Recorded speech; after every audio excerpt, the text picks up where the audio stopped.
মাটি দিয়ে গড়ব আমি সাধের আদম জাত বলে আল্লাহু আহাদ। মাটি দিয়ে গড়ব আমি সাধের আদম জাত ও গো হবে এমন মাটির আদম করবে আমার ইবাদত। ও গো হবে এমন মাটির আদম করবে আমার ইবাদত।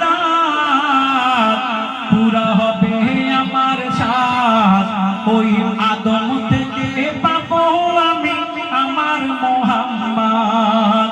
আমার মোহাম্মদ রে আমার মোহাম্মদ নবী মোহাম্মদ রে নবী মোহাম্মদ ওই আদম থেকে পাবো আমি আমার মোহাম্মদ বলে আল্লাহু আহাদ। আর মাটি দিয়ে গড়ব আমি সাধের আদম জাত। আল্লাহ আমার আল্লাহ আমার এক ছন্দ শোনাবো। ও গো ৬৩ বছর ধরাই থেকে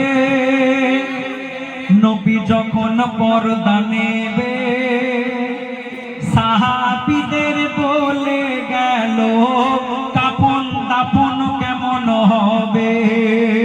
কি বলে বলে কে আমাকে গোসল দেবে কেমন হবে জানাজা। আর কে আমাকে কাফন পরাবে কোথায় হবে আমার রওজা।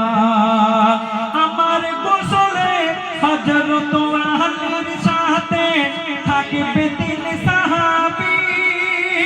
আমার জানাজার কোনো ইমাম হবে না বলে গেলেন নবী।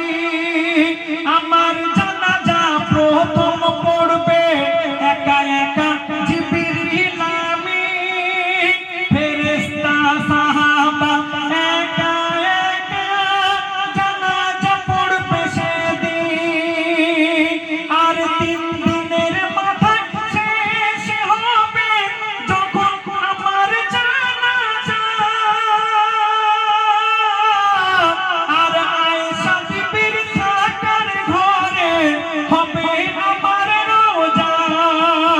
তখন ওহি দিল আল্লাহ বন্ধু ফুরাবে না তোমার হায়াত। তুমি রওজার ভিতর জিন্দা রবে রওজা হবে রিয়াজুল জান্নাত। নবীদের ফুরায় না হায়াত ও গো নবীদের ফুরায় না হায়াত। আমার মোহাম্মদ রে আমার মোহাম্মদ ওই আদম থেকে পাবো আমি আমার মোহাম্মদ। ওই আদম থেকে পাবো আমি আমার মোহাম্মদ। ওই আদম থেকে পাবো